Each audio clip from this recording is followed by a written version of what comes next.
di atas hamparan laut yang menjadi saksi perjalanan pengabdian.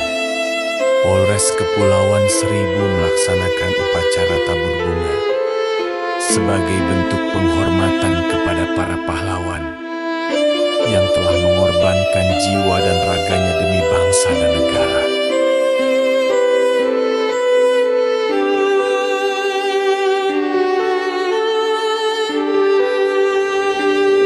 Setiap kuntung bunga yang ditebarkan ke laut menjadi simbol doa, rasa hormat, dan ungkapan terima kasih atas jasa para pendahulu yang telah mewariskan nilai pengabdian tanpa pamrih.